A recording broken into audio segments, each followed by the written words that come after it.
son los canales de Venecia. Vamos camino hacia la isla, donde recorreremos durante el día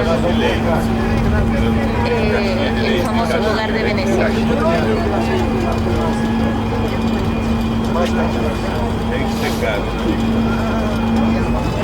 Tá bem encostado aqui. Mas tem que pôr no barquinho para levar no restaurante da cidade. Você entendeu? O caminhão chega até aqui só. Pode entrar. Não tem como. É tudo muito frágil.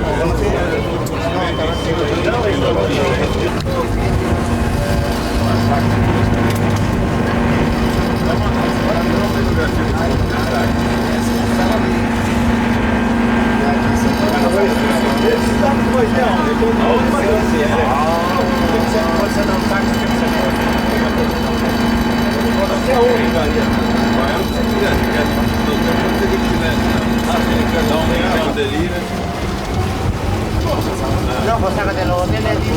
Ah, chega até lá, rapaz. Não, é o mar do canal. Aqui é mar, não é aqui, mas é um canal de mar.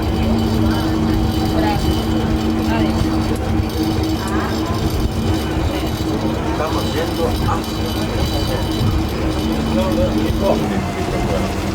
Sim, sim. Sim, tá bom?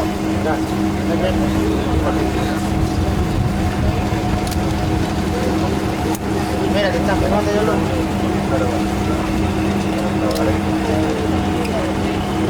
Agora deixa pra trás. Ah, sim, senhor.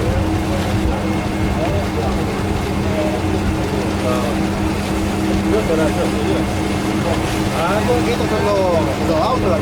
Gostou de ficar nesse sorteio? No, agua y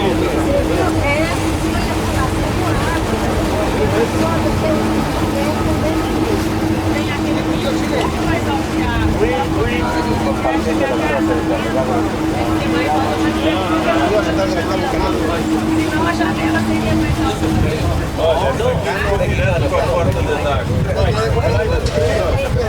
água. Olha do lado de lá para vocês terem uma ideia.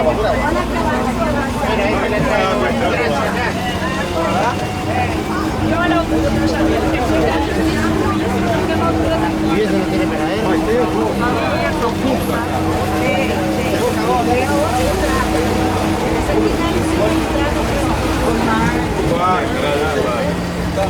Olha que belo casarão, mano. Entrar debaixo fica vazio. É o que eles devem fazer.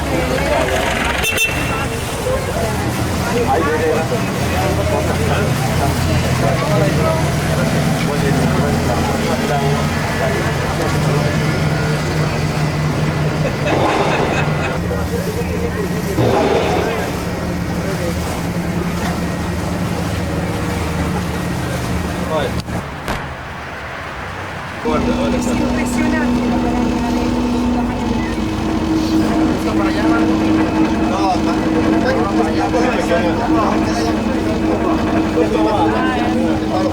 Allá en la plaza empezamos el otro, la plaza, las palomas. Oh, Jimmy. Jimmy.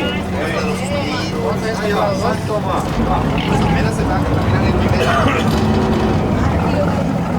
Paróquia de Lá, paróquia de E a entrada é por aqui. Verdade.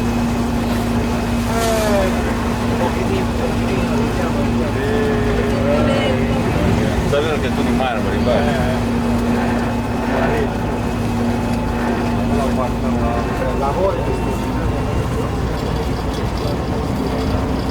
Aquí podemos apreciar la riqueza arquitectónica a pesar del tiempo y la corrupción que por el agua. Los edificios se mantienen aún en pie.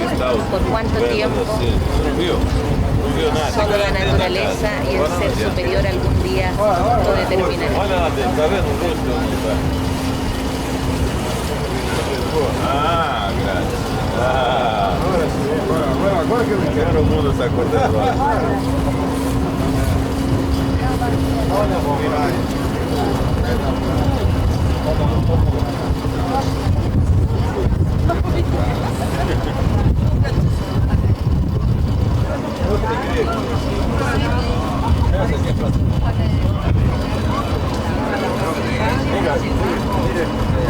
Peraí. Esse gigante que passa um negócio muito bacana. Sim, mas acontece um aberto gigante. Não, dá. Daqui pra lá tem que pra lá é mar aberto. A última parada dele aqui?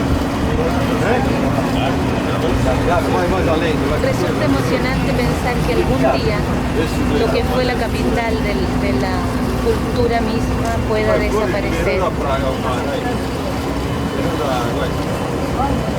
Água salgada. E água salgada,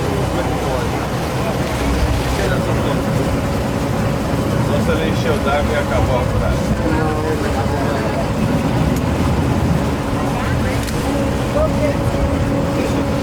Esa es de la salud, pues, señora de la salud, dentro de la salud. El templo de la salud.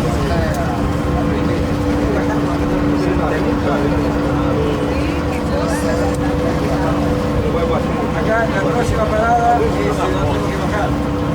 En la próxima parada tenemos que bajar. Aquello de allá como Lá se llama. embaixo, no meio daquelas duas torres. Olha lá. Acá te traigo.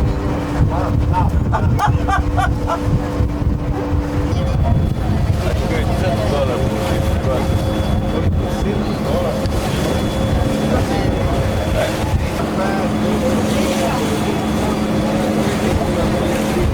Yes. Vai fazer a volta e para aí. Suspiros. Ese es el buen de los suspiros.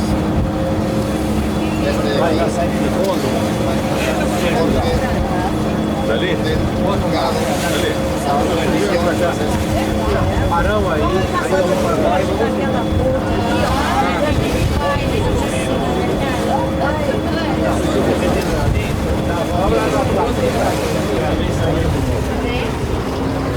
Fazer uma volta.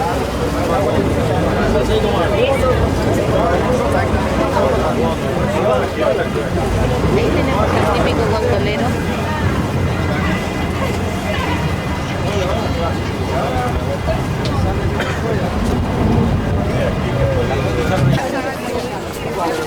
De los suspiros.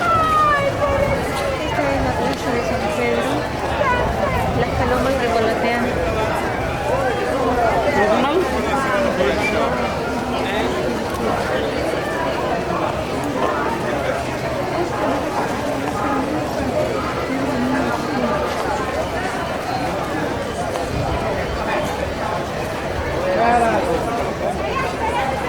Está lleno de turistas.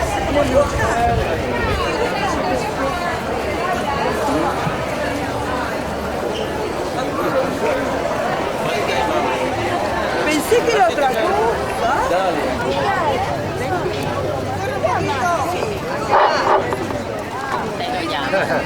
Del norte de Europa, la bajada de los Hunos, de los Longobardes, de Atila, pasaban las Alpes a caballo y la gente latina del norte, para salvarse la vida, huyeron en el mar Adriático, donde había unas islas naturales, y construyeron a poco esta ciudad sobre 118 islas. Hay 160 canales y 480 puentes. Desgraciadamente, a través de los siglos, la ciudad se hunde lentamente. Usted ve que tenemos un poco de alta marea y está el agua en la plaza.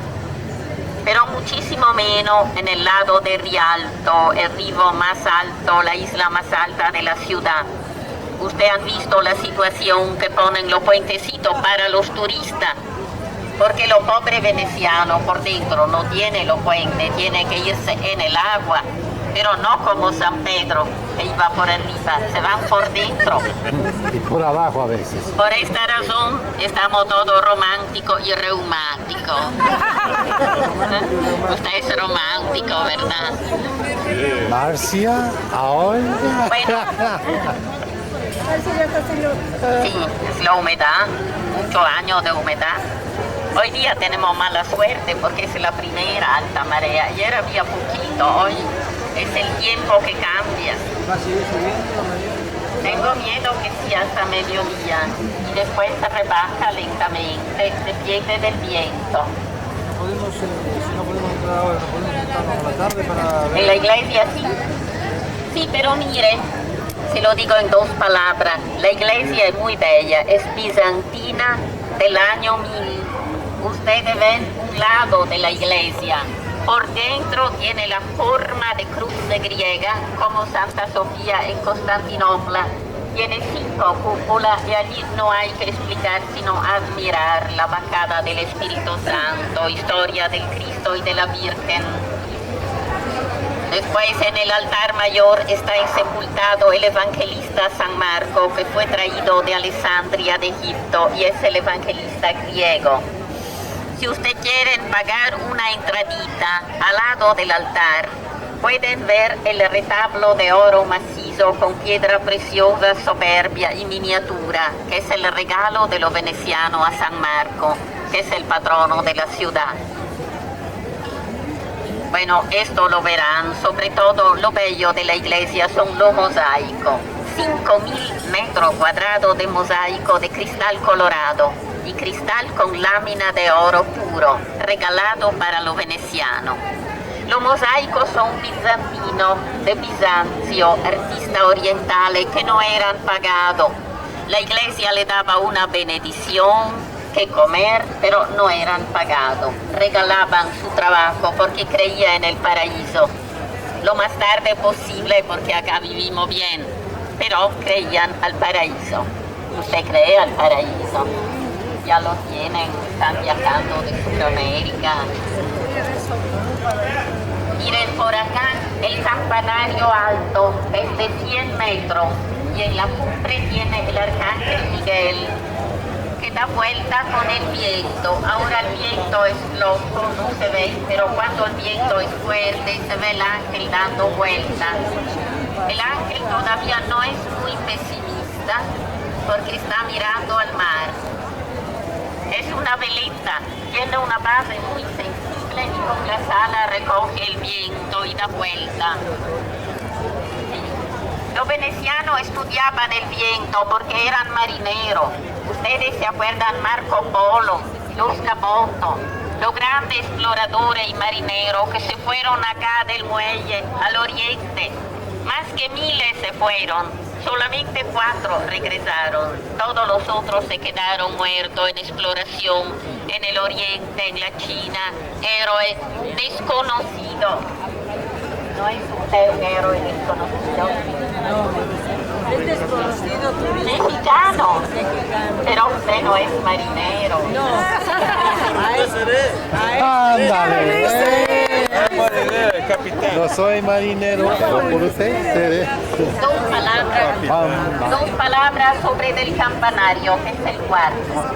Porque el primero era bizantino, muy sutil, oriental. Se cayó, era del año 1000. Se cayó después de 400 años. Fue rehecho bizantino, pero duró muy poco. Al final los venecianos, que no eran artistas, sino mercaderes, marineros, pensaron de hacerlo románico, que no cae bien con el estilo de la iglesia, pero es fuerte. En el 1900 se cayó el románico y fue rehecho y es el actual, que es de 100 metros. Se puede subir con elevador y de arriba hay una vista soberbia de la ciudad.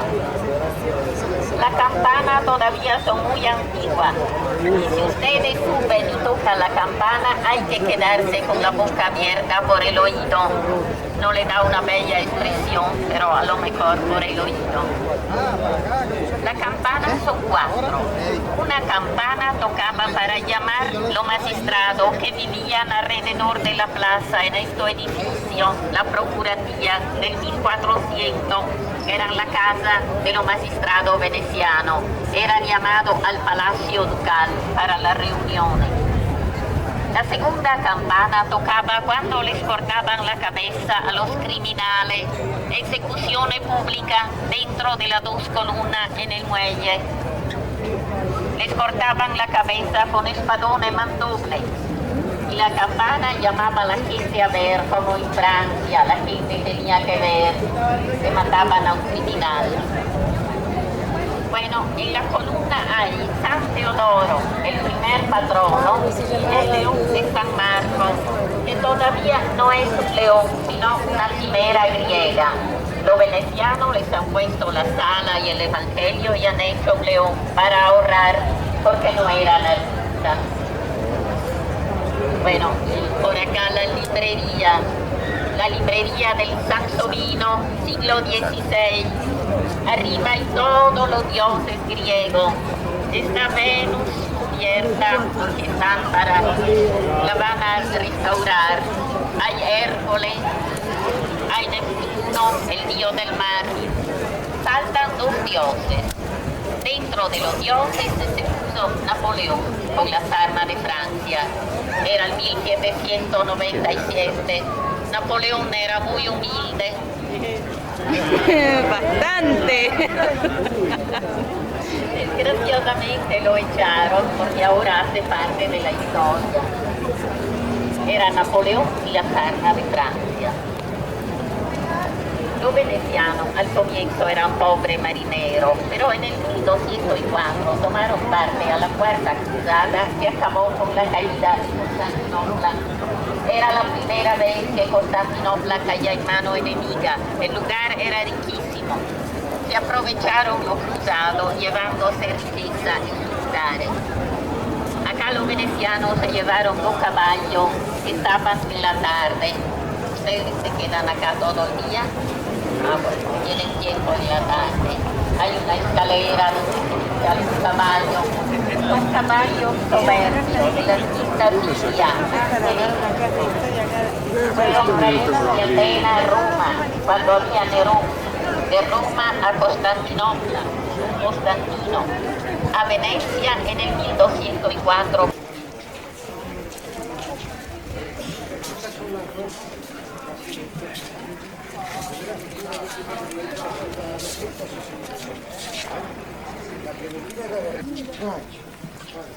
Por favor, Cátia.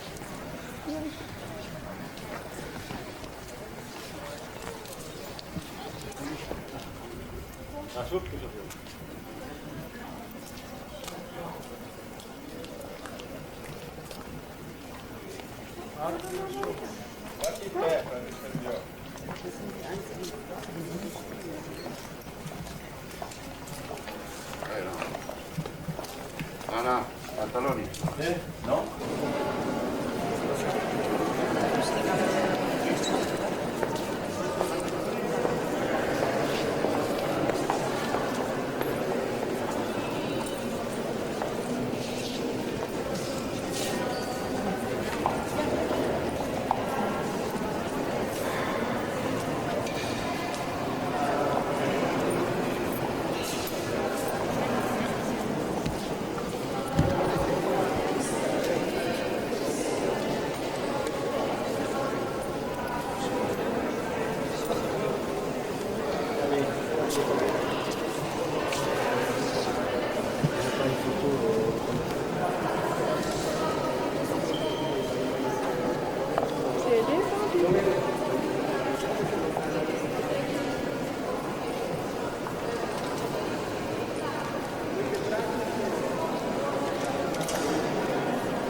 Jaka to jest droga.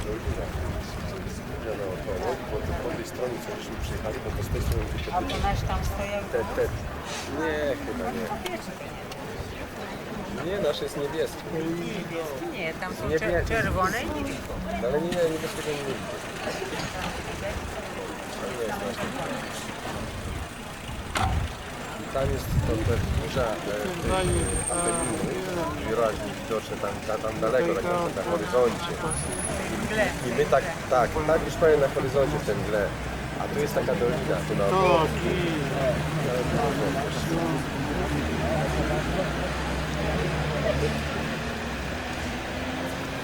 Tenía que llegar a pie hasta acá por el autocar.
Ah, sí, sí.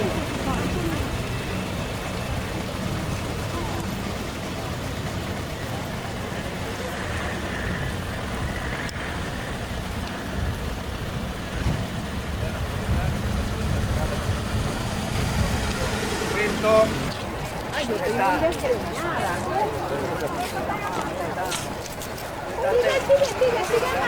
Sigue más. Olha que bonito.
Porque era ahí su residencia. Eso fue casa burguesa hasta prácticamente el siglo pasado, porque Paulina Bonaparte, la hermana de Napoleón, que estuvo casada con uno de los príncipes burgueses, vivió ahí. Todo fue comprado por el rey Humberto I de Italia a principios de este siglo y fue regalado a Roma. Ahora, Humberto I impuso que se llamara Villa Umberto I.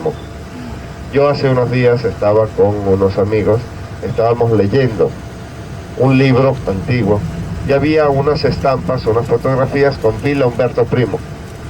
Nadie sabía lo que era. Tuve yo que decirles que era la Villa Borghese porque nadie supo que se llamaba así.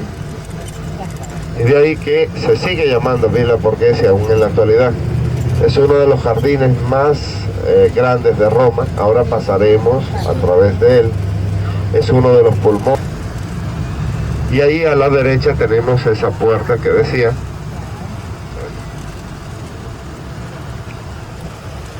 Entonces, vemos la puerta y adentro de ella el obelisco y el tridente viario, vía del Babuino, vía del Corso y vía de Ripetta,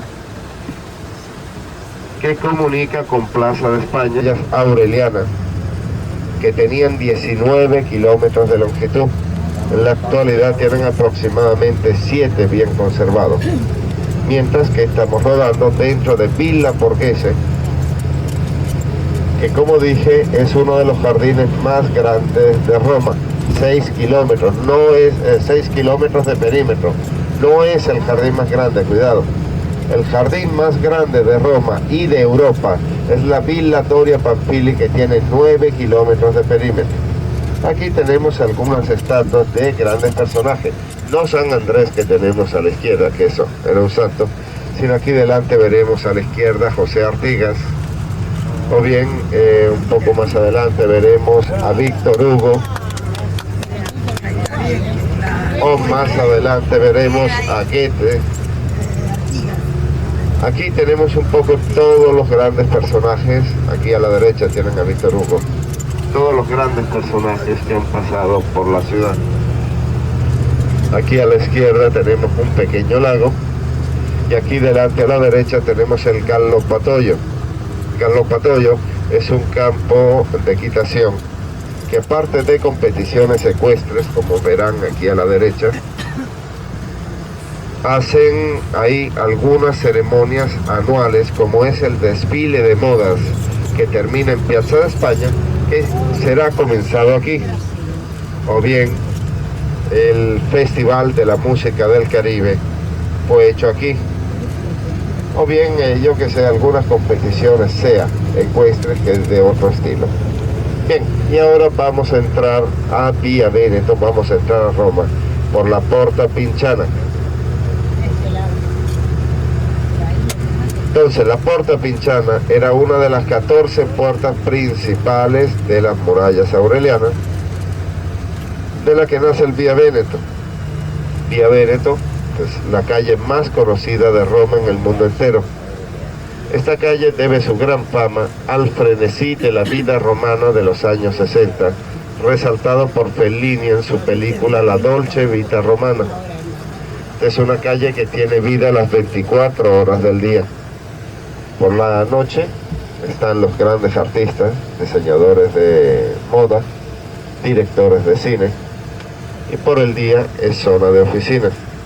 Ahora, en esta calle están los hoteles más lujosos de la capital, las boutiques más acreditadas y las cafeterías más conocidas. Y dentro de unos momentos veremos algunas de estas boutiques, algunas de estos hoteles, mientras nos acercamos a la Fuente de Trevi.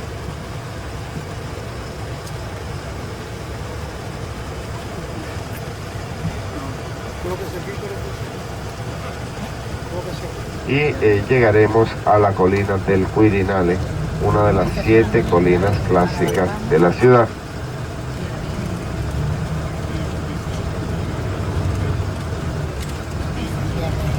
Y donde está viviendo en la actualidad el presidente de la República. Para llegar a ella pasamos por Vía Pisolati, en la calle de las líneas aéreas. Como pueden ver, como pueden follar a los lados, están las insignias de las líneas aéreas. Y dentro de unos momentos, en la colina del Quirinale, lo primero que veremos será la Fontana del Mosè, o Fontana dell'Acqua Felice, construida en el siglo.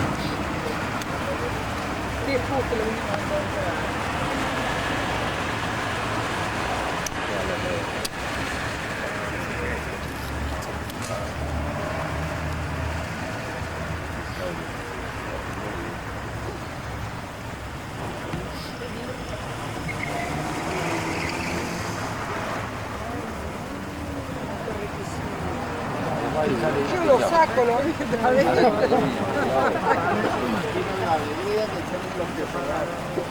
¿Se te parece? Y el que se queda. ¿Estará diciendo ahí?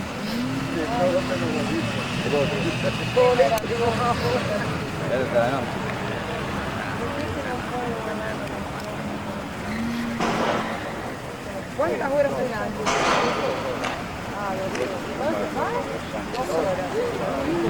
Pobre Cristo, 2 horas parado.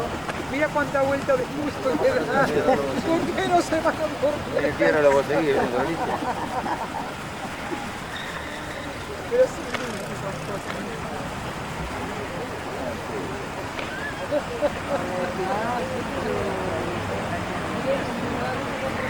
Oye, el otro.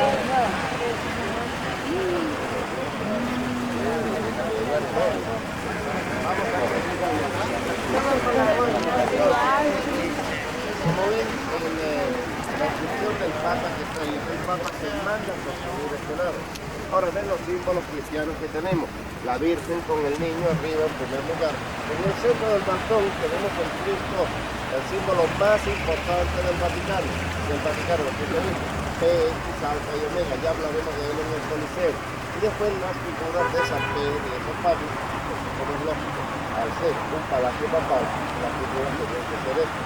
Por otra parte tenemos en aquel lugar la construcción de Pío IX, es el último papa que reina en este lugar y el que manda a restaurar lo que eran las caballerizas portuguesas.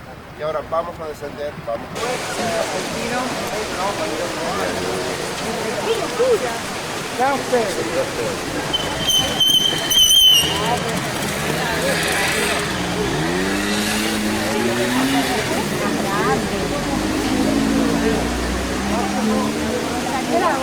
Acérquense un momento, por favor.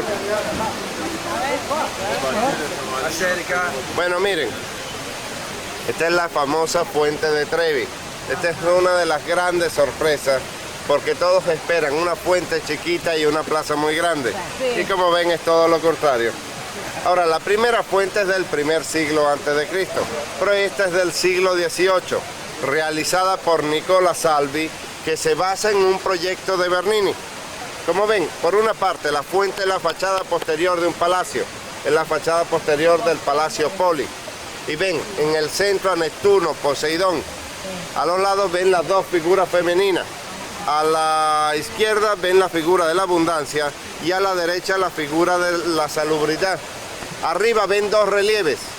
Arriba a la izquierda ven el relieve de Agripa, que en el primer siglo antes de Cristo está mirando el proyecto. Ven a Agripa y alguien con un pergamino delante. Tengan presente que es Agripa el que manda a construir la primera fuente y el que manda a construir el canal de agua que aún ahora la está alimentando. Arriba a la derecha tenemos la leyenda del agua Virgo. Ahí ven a una doncella que dicen que era Virgo, la que mostró el manantial a los soldados romanos. Las cuatro figuras de arriba representan las 4 estaciones del año. Ahora, ustedes saben que esta fuente se vuelve famosa por la película de Fellini, La Dolce Vita Romana, donde Anita Ekberg, que estaba de muy buen ver, se baña en las aguas de la fuente y la convierte en famosa. Ahora, la fuente fue restaurada durante casi 3 años y fue inaugurada el 18 de julio de este año. Anita Ekberg volvió a venir, pero también por ella habían pasado algunos años y bañó nada más que sus pies. Ahora ustedes ven al artista que lanza las monedas. La cuestión de las monedas es algo muy antiguo y dice la tradición que poniéndose de espalda a esa fuente con la mano izquierda en el corazón, señal de quererlo mucho, de mucho sentimiento, y la mano derecha sobre el hombro izquierdo, lanzando una moneda pueden regresar a Roma. Las o los que quieran encontrar compañía con 2 monedas de plata y la con 2 monedas de plata las puede lograr. Las que se quieran divorciar con 3 monedas de oro tienen la solución.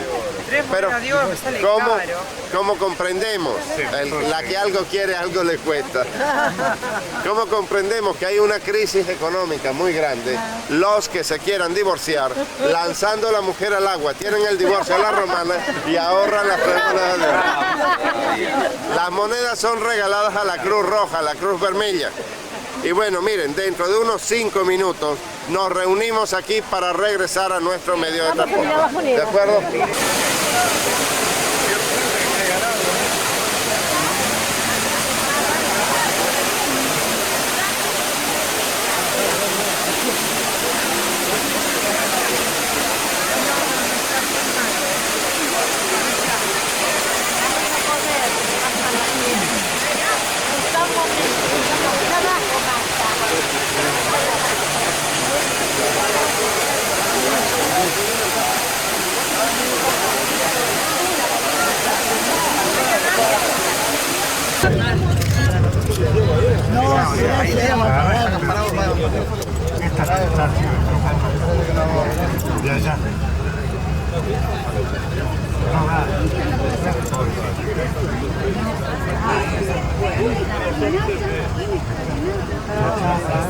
No era así hasta principios de este siglo, o sea, siglos pasados, principios de este. La plaza en realidad comienza en la época imperial con el Capitolio, una de las 7 colinas clásicas que está detrás de ese monumento de la izquierda. De ahí nacían las vías consulares.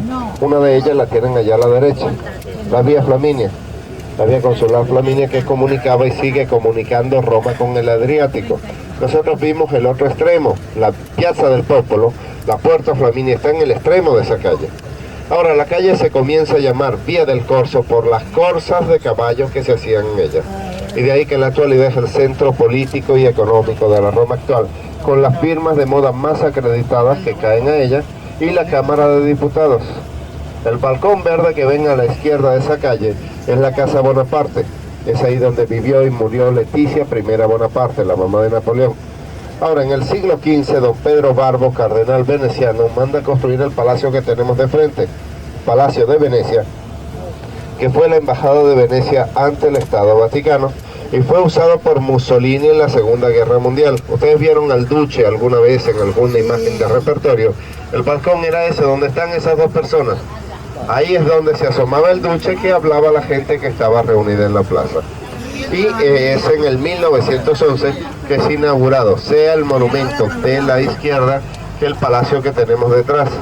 El monumento de la izquierda fue realizado por Giuseppe Sacconi íntegramente en mármol blanco de Brescia y fue dedicado al primer rey de Italia, Víctor Manuel II. Ahí tienen arriba en el centro la estatua ecuestre de Víctor Manuel II, que tiene 7 metros de altura por 7 metros de longitud, 500 metros de relieve. Las luchas del emperador en contra de los dacios. Es un ejemplo, uno de los ejemplos más lindos de escultura romana imperial.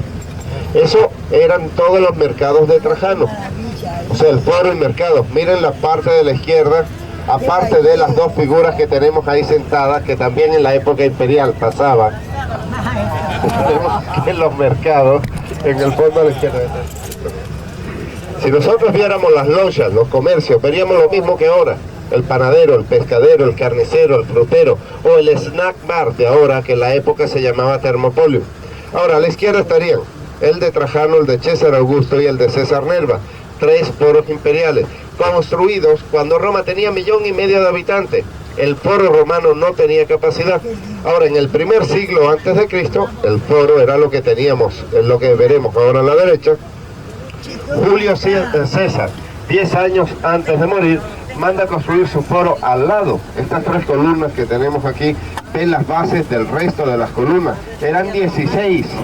Esto era el templo de Venus del foro de Julio César, construido por Julio César 10 años antes de su muerte, al lado del foro romano, para demostrar al pueblo que él estaba trabajando para... Ven la Basílica de San Luca y Martina que tienen ahí a la derecha. Detrás estaba la firma del acuerdo lateranense. Ahora, ven en el fondo la parte blanca donde está escrito Mamertinum. Esa es la cárcel Mamertina. Es en el fondo a la derecha. Es ahí donde posiblemente estuvieron prisioneros San Pedro y San Pablo en Roma. Mientras que la estructura que tienen allá arriba con la torre, Tabularium, es ahí donde estaban encerradas las tábulas de la ley. Como ven, todo eso que está detrás de esos edificios es el foro romano. De ahí que cuando el foro ya no tiene capacidad, los emperadores se mandan a construir los foros imperiales al lado de él. Ahora, del foro quedan muy pocas cosas, como veremos, como hallaremos dentro de unos momentos. La iglesia de San Adrián mantiene las estructuras de la antigua curia. El foro estaba cubierto por tierra, todas sobresalían nada más que los templos más altos. Entre ellos aquellas 3 columnas blancas, una que ven allá a la derecha, que hacia la plaza y las basílicas, tenemos esta basílica de la derecha, neocartaginesca, lo que era Aníbal, el lago Trasimeno, los Alpes, los elefantes. Pasamos al tercer mapa, cuando César Augusto lleva a Roma a gran amplitud. Ven que faltan por incluir 3 poblaciones. Vamos a comparar el tercero y el cuarto mapa.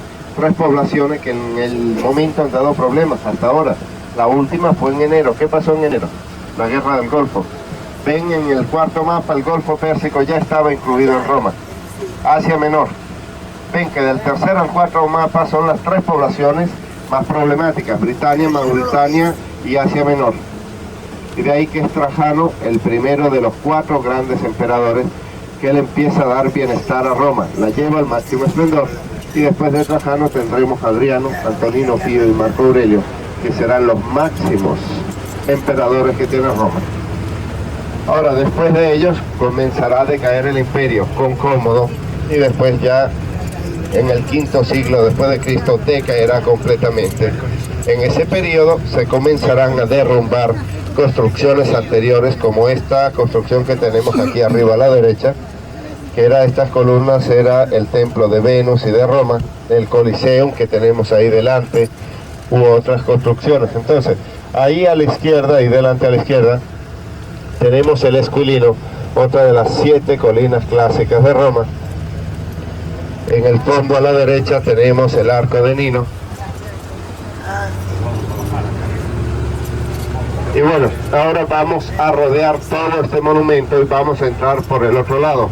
Una cosa, aquí les puedo recomendar las 20 tarjetas postales .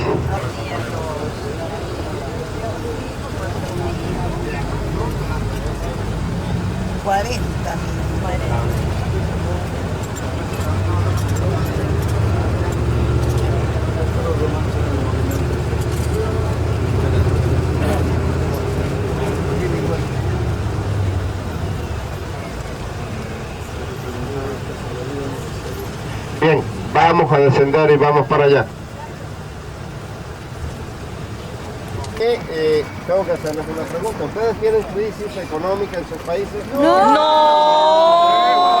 la América Latina, no. Los más peligrosos playboy que hay en Roma, ¿eh? Sí, él es mi maestro.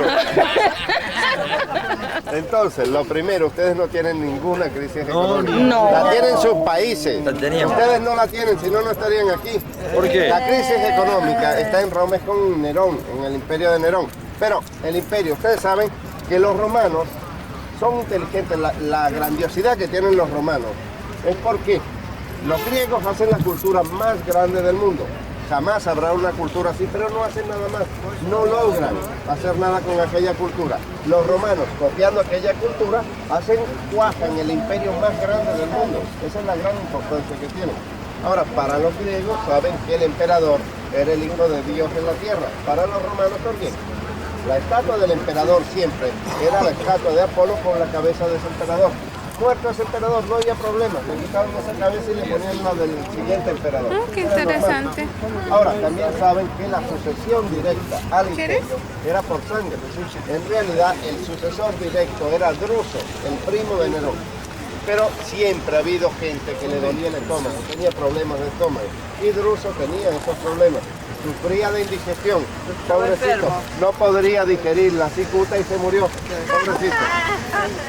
Será Nerón el que sube al imperio y será un gran emperador al comienzo, pero después empieza a tener manías de cantante y al Senado le interesa que Nerón esté cantando porque podrán gobernar, pero habrá una serie de cosas que concluyen. Una de las crisis económicas más grandes que tuvo Roma. La gente moría de hambre. Ahí sí había crisis económica. Por otra parte, uno de los grandes incendios de Roma, que, como es lógico, a la gente la mata completamente.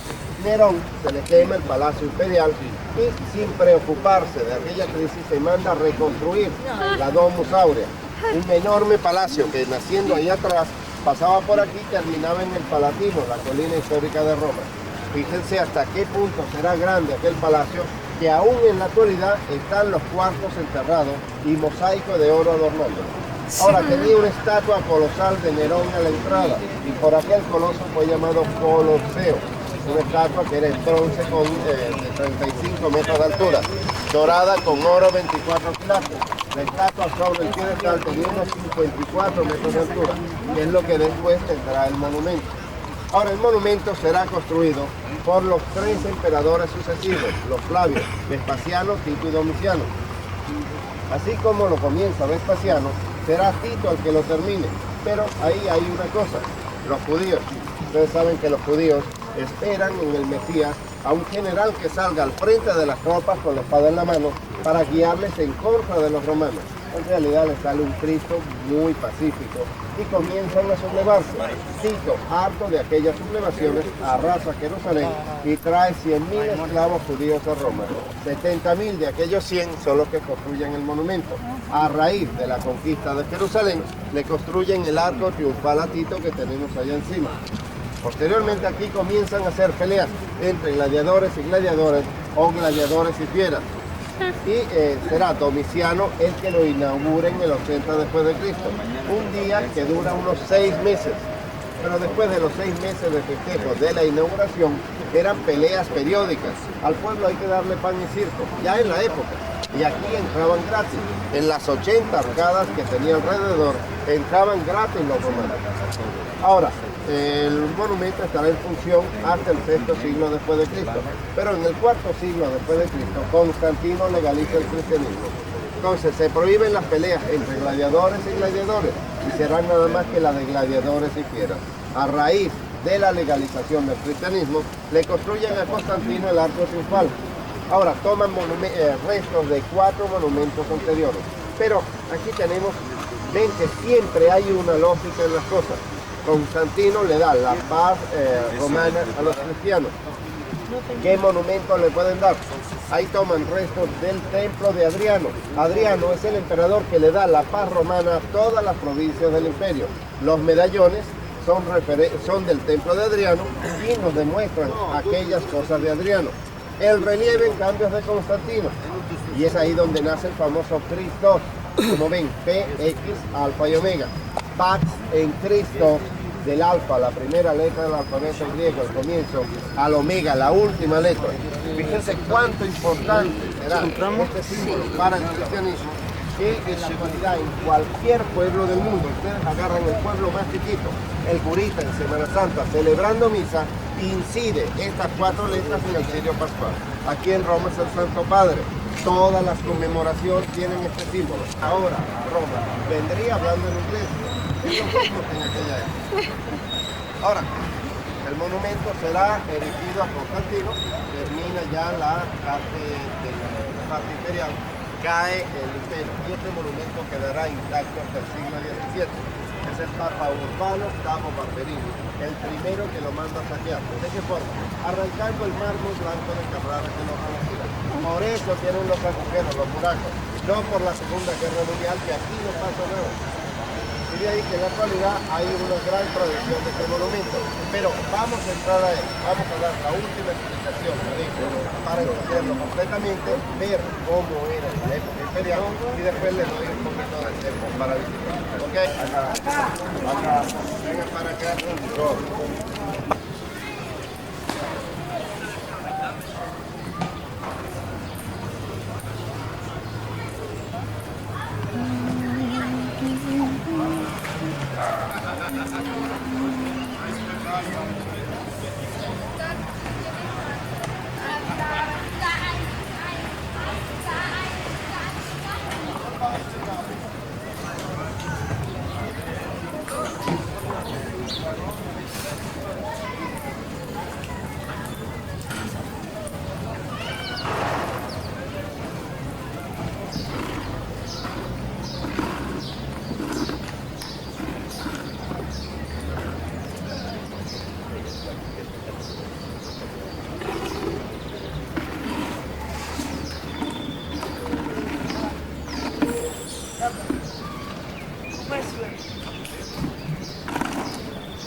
Questi gedoni ciechi, come buona dobbiamo.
No me molestes.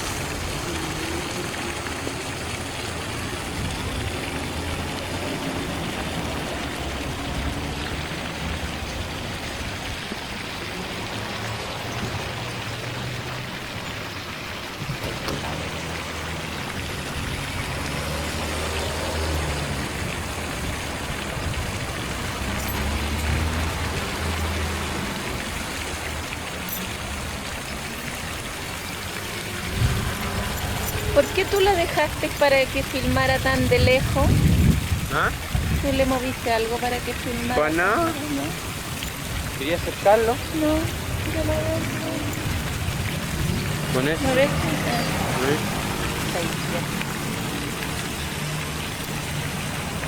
Oye, no sé por qué cada vez que decís que la máquina no está igual, soy yo el que pone mano ahí. Porque te vi moverla.